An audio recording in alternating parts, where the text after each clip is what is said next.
Hi everyone, welcome. I'm down here in my wormery. As you can see, the two bins that you have in front of you is the systems in which I keep my original red wigglers. So here's original RW1, here's original RW2. The worms that live in these two systems used to live in a single bin, and then I split the population two ways in order to, get them going into two separate containers. And these systems have now been living this way in these two containers for 7 weeks now, 49 days. And the most recent check-in with these little guys was over 2 weeks ago, 15 days ago, and it was 15 days ago that they received their fourth feeding. So the feeding I've got geared up for them today, and I'm sure they're due for it, is feeding number 5. And the stuff they got last time was just like the stalks of some scallion onions. I think there might have been some, I don't even know, there might have been a little something else thrown in there besides that, but that was the one thing that definitely stood out. And really quick, before we put the board away, let me just also share with you the update to the numbers, because last time we flashed the numbers of what was living in these two systems. Bin number 1 was thought to have an estimated 2285 worms living in it. Bin number 2 over here, 2276. But I was able to go through the castings that these little guys used to live in right before truly harvesting it and emptying it from the bin that it had been sitting in. And I was able to round up 35 worms.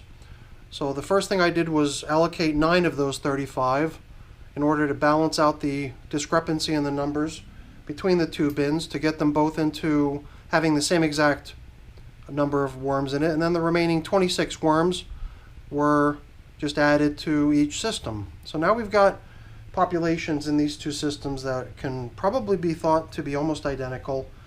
The original estimates were assembled using guesstimates from the people, the viewers, submitting all of their estimates in the comments to my videos, and then that most recent haul out of 35 worms from their old castings was done just me on my own prior to emptying their container.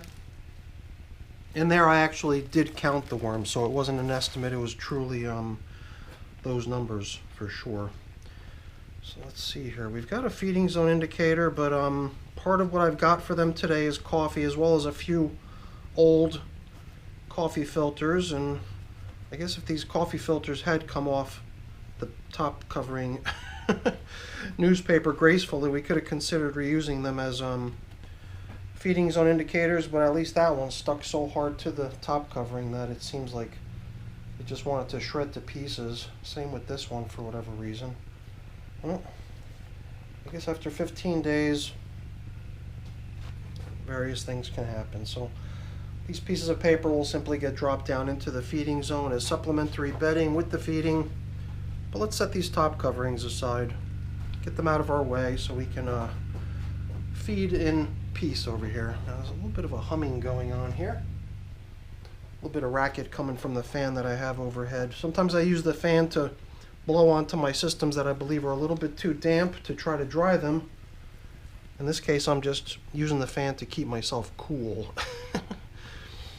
So I mean, a couple of systems like this, each having almost 2,300 worms living in them, are quite capable of making do with a feeding, especially a relatively small feeding, over the course of more than 2 weeks. So I'm really not expecting to see much as far as leftovers go, but you never know. We'll get to the middle section of the bin where the feeding zone indicators had been, where we last fed, in a moment. I just sort of thought that we would change the order of things here. A lot of times we examine the outskirts of the bins at the very end after feeding. Today I thought we might just go for the outskirts first to see how things look over there before we dive down into the feeding area to drop in some fresh food for them. Things look pretty good. I saw a good number of worms hanging out, a little bit of leftover bedding still floating around, so the material is, looking comfortable enough, if you ask me. Over here too, we'll take a quick glimpse at how things look. The coverings on these systems, as you saw in the very beginning, consisted of plastic, just bubble wrap basically, and then the newspaper coverings under that. And the And the plastic, I do believe, is probably pretty important in the very beginning of a fairly new system's life to prevent it from possibly losing some of its moisture content inadvertently, just because of the fact that it consists mainly of bedding materials that don't really hang on to their moisture very well on their own. But as the worms begin depositing more and more of their castings throughout the system, the castings material, on the other hand, is very good at hanging on to its moisture content. And then in time I'll start to feel pretty safe as far as the moisture in the system's not at being a risk of possibly just evaporating and being lost to the atmosphere, causing exceeding amounts of dryness in certain sections of the bin.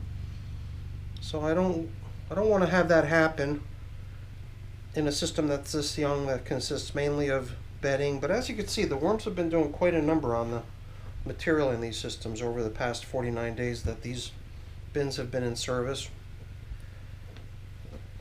So I must say, for 7 weeks of age, just under 2 months old, these systems do seem like they're coming along pretty good. So let's excavate the feeding zone where we last fed to see if there might possibly be any leftovers. Oh yeah, you know what else we threw down into the feeding zones besides the scallion onion bits? There was a few fairly large chunks of cardboard. Cardboard which I assume came over with the worms from their previous environment. The cardboard probably was to try to protect their old castings from the feeding zone, from the horizontal migration feeding zone. So it would have been one of my little horizontal dividers.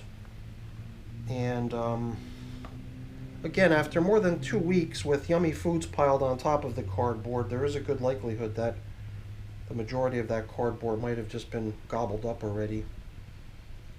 Because a lot of times the bedding materials that you place right beneath the feeding zones get a great deal of attention just from the juices and just the general worm traffic itself. So I don't really see any signs of what we had placed right beneath the food last time, which were some pretty good sized pieces of cardboard, some, large chunks. Here I think we have like the stem of a banana, pretty far gone. Let's also excavate the feeding zone of this one over here in bin number 2, see how things look. And I'm just questioning whether I want to add more bedding today to go hand in hand with their feeding. I suppose we could. I mean, we'll definitely be adding in the remains of those feeding zone indicators that were kind of torn apart. Couldn't really be separated from the top covering newspapers gracefully without ripping them to shreds. So those will definitely go down into the feeding zones. But I've also got my prepared bedding over here on the standby, right behind me on the shelf, ready to go. All I would need to do is kind of turn around and grab the bin that stuff is in, so that we could maybe sprinkle a little bit down into the feeding zone prior to dropping in their food. And I think I'm going to do just that. So why don't we just begin by throwing these old pieces of paper that we already decided ahead of time would go down into the feeding zone as supplementary bedding. And then we can tap into my little supply over here of the prepared bedding, of which there really isn't a whole lot remaining. I'm going to have to make some more soon, but we don't need to add a whole lot. At least a handful, I think, is a good quantity to include with a feeding like this.